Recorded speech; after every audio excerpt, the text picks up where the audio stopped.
नमस्ते दोस्तों, आज के इस शानदार 3D सिनेमैटिक एक्सप्लेनर में हम डिकोड करने वाले हैं कंट्रोल एंड कोऑर्डिनेशन को। ये एक ऐसा जटिल लेकिन बेहद हाई स्कोरिंग टॉपिक है जो बोर्ड एग्जाम्स के लिए एकदम क्रूशियल है।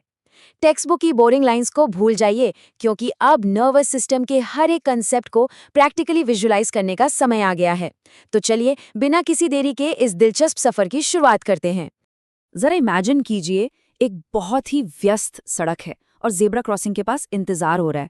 चारों तरफ गाड़ियां आ जा रही हैं। अब इस सड़क को सुरक्षित पार करने के लिए किन अंगों की जरूरत पड़ेगी? क्या सिर्फ पैरों की? बिल्कुल नहीं। आंखों से ट्रैफिक देखना होगा, कानों से हॉर्न की आवाज सुननी होगी और ब्रेन को यह तय करना होगा कि एग्जैक्टली कब रुकना है और कब आगे बढ़ना है। मतलब एक साधारण सा काम करने के लिए भी शरीर के कई अंगों को एक साथ मिलकर काम करना पड़ता है।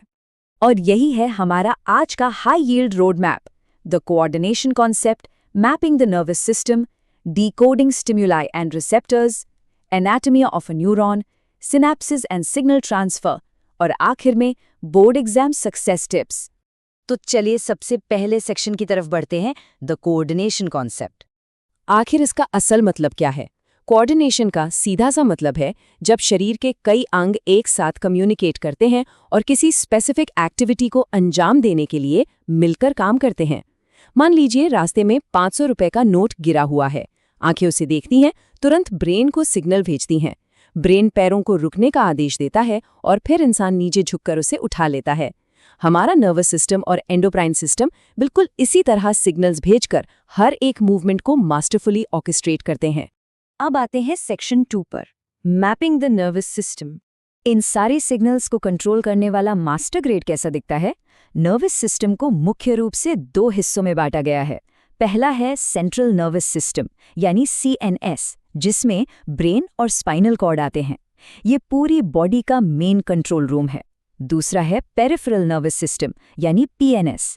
ये नर्व्स का एक बहुत बड़ा जाल है जो CNS को शरीर के बाकी हिस्सों से जोड़ता है। इसे एक स्मार्ट बिल्डिंग की शानदार 3D वायरिंग की तरह समझा जा सकता है।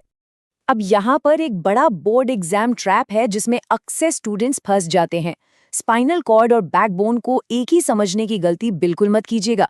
इसे ऐसे विजुअलाइज करते हैं। बैकबोन या वर्टेब्रल कॉलम एक पेन की हार्ड प्लास्टिक वाली आउटर बॉडी है जो हड्डियों से बनी है, और स्पाइनल कॉर्ड उस पेन के अंदर की नाजुक इंक रिफिल है जो सीधे ब्रेन से जुड़ी हुई नर्वस टिश्यू की एक लंबी रॉड है।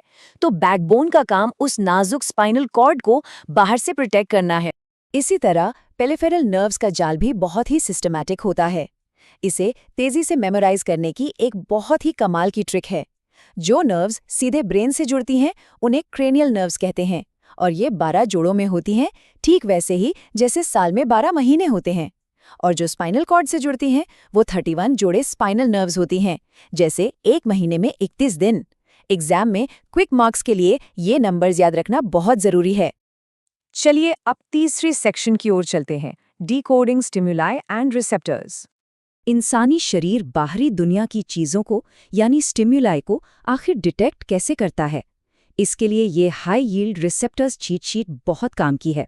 बॉडी में कुछ स्पेशल सेल्स होते हैं जिन्हें रिसेप्टर्स कहते हैं। आंखों में लाइट के लिए फोटो रिसेप्टर्स हैं, नाक में स्मेल के लिए ऑल्फैक्टरी रिसेप्टर्स, जीभ पर टेस्ट के लिए गस्टेटरी रिसेप्टर्स और कानों में आवाज के लिए फोनो रिसेप्टर्स होते हैं। स्किन में 2 बहुत अहम रिसेप्टर्स होते हैं, गर्मी या ठंडक के लिए थर्मो रिसेप्टर्स और दर्द महसूस कराने के लिए नोसिसेप्टर्स। ऑब्जेक्टिव सवालों को सॉल्व करने के लिए ये मैपिंग एक असली गेम चेंजर है। अब रिसेप्टर ने तो मैसेज ले लिया, लेकिन बॉडी जो एक्शन लेती है उसे एग्जीक्यूट कौन करता है? उसे कहते हैं इफेक्टर। मान लीजिए अगर गलती से कोई बहुत गर्म कॉफी का कप छू ले तो स्किन के थर्मो रिसेप्टर्स तुरंत गर्मी को सेंस करेंगे, लेकिन जो हाथ तेजी से पीछे हटेगा वो आम मसल की वजह से होगा। यहाँ पर वो मसल ही इफेक्टर है जो रिस्पॉन्स को फिजिकली एग्जीक्यूट कर रही है। और अब समय है इस पूरे नेटवर्क के अंदर माइक्रोस्कोपिक लेवल पर जूम इन करने का। Section 4, anatomy of a neuron. Neuron, जिसे नर्व सेल भी कहा जाता है, नर्वस टिश्यू की एकदम फंडामेंटल यूनिट है। हमारा ब्रेन, स्पाइनल कॉर्ड और सारी नर्व्स इन्हीं छोटे छोटे सेल से मिलकर बनी हैं। इनका सबसे अहम काम है शरीर के एक हिस्से से दूसरे हिस्से तक इलेक्ट्रिकल सिग्नल्स या इम्पल्सेस को बिजली की रफ्तार से पहुंचाना। इसके 3D स्ट्रक्चरल पार्ट्स को समझना बेहद जरूरी है। सबसे पहले है सेल बॉडी या साइटोन, जिसके अंदर न्यूक्लियस होता है। इससे निकलने वाली पेड़ की शाखाओं जैसी स्ट्रक्चर्स को डेंड्राइट्स कहते हैं, जो सिग्नल रिसीव करते हैं। फिर आती है एक लंबी पूंछ जैसी संरचना, जिसे एक्सॉन कहते हैं। कुछ एक्सॉन्स के ऊपर माइलिन शीथ नाम की एक प्रोटेक्टिव कवरिंग होती है, जिससे सिग्नल और भी ज्यादा तेजी से ट्रैवल करता है। और अंत में है नर्व एंडिंग या एक्सॉन टर्मिनल। इसके हिस्सों को लाइन से याद रखने के लिए बस DCAN फॉर्मूला दिमाग में रखना है: डेंड्राइट, सेल बॉडी, एक्सॉन और नर्व एंडिंग। स्ट्रक्चर तो समझ आ गया, लेकिन सेक्शन 5 में देखते हैं सिनाप्सिस एंड सिग्नल ट्रांसफर। इसके अंदर से सिग्नल आखिर ट्रैवल कैसे करता है? इस वन वे पार्ट को बहुत ध्यान से समझना जरूरी है, क्योंकि ये बोर्ड एग्जाम्स का ऑल टाइम फेवरेट है। एक न्यूरॉन के अंदर इलेक्ट्रिकल इम्पल्स हमेशा एक फिक्स्ड रास्ते पर चलती है, वही DCAN फॉर्मूला।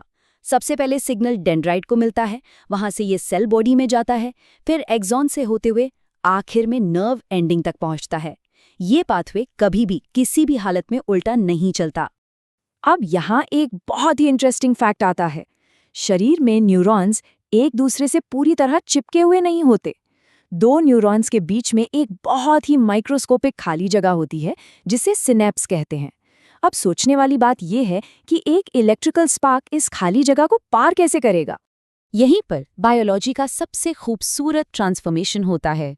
जैसे ही इलेक्ट्रिकल सिग्नल नर्व एंडिंग पर पहुंचता है, वो कुछ केमिकल्स रिलीज करता है, जिन्हें न्यूरोट्रांसमीटर्स कहते हैं, जैसे कि डोपामीन। ये केमिकल्स उस सिनेप्स के गैप को पार करते हैं और अगले न्यूरॉन के डेंड्राइट से जाकर जुड़ जाते हैं। जैसे ही ये जुड़ते हैं, अगले न्यूरॉन में फिर से एक नया इलेक्ट्रिकल सिग्नल जनरेट हो जाता है। मतलब सिग्नल पहले इलेक्ट्रिकल से केमिकल बना और फिर गैप पार करके वापस इलेक्ट्रिकल हो गया। है ना कमाल की बात? और जब ये सिग्नल आखिरकार उस जगह पहुंचता है जहां उसे असल में एक्शन लेना है, तो सामना होता है न्यूरोमस्कुलर जंक्शन या NMJ से। ये वो स्पेसिफिक पॉइंट है जहां एक न्यूरॉन की नर्व एंडिंग सीधे किसी मसल टिश्यू से जाकर मिलती है।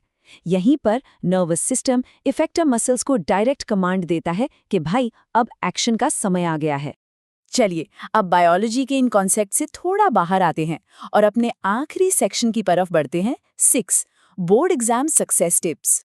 यहाँ एक बहुत ही पावरफुल कोट है, जो सीधे मेडिकल कॉलेज में पढ़ रहे स्टूडेंट्स के रियल एक्सपीरियंस से लिया गया है। 10वीं के बोर्ड्स के बाद का समय सिर्फ छुट्टियों के लिए नहीं है। अगर बड़े मेडिकल या इंजीनियरिंग एग्जाम्स क्रैक करने हैं, तो ये 11वीं कक्षा का बेस बनाने का समय है। ये अर्ली स्टार्ट बाकी सबसे कई कदम आगे रखता है। कुछ बहुत ही टैक्टिकल एडवाइस भी हैं जिन्हें फॉलो करना चाहिए। सबसे पहले, लास्ट मिनट रटने के भरोसे बिल्कुल ना रहें। तेज रिवीजन के लिए हाई यील्ड शॉर्ट नोट्स बनाएं, क्योंकि एग्जाम से एक दिन पहले पूरी किताब पलटना इम्पॉसिबल है। पिछले सालों के पेपर्स यानी PYQs की जमकर प्रैक्टिस करनी चाहिए। और सबसे अहम बात, जब एग्जाम हॉल में कदम रखें तो दिमाग को बिल्कुल शांत रखें। पूरे साल की मेहनत सही समय पर सब कुछ याद दिला ही देगी। तो आज के इस एक्सप्लेनर के अंत में एक सोचने वाला सवाल छोड़ जाते हैं। अब जब ये अच्छे से समझ आ चुका है कि ब्रेन शरीर को कैसे मास्टरफुली कोऑर्डिनेट करता है, तो कल की सफलता को सुनिश्चित करने के लिए आज की स्टडी हैबिट्स को कैसे कोऑर्डिनेट किया जाएगा, इस बारे में जरूर सोचिएगा। फोकस बनाए रखें, इन 3D कॉन्सेप्ट्स को याद रखें और आने वाले एग्जाम्स में शानदार प्रदर्शन करें।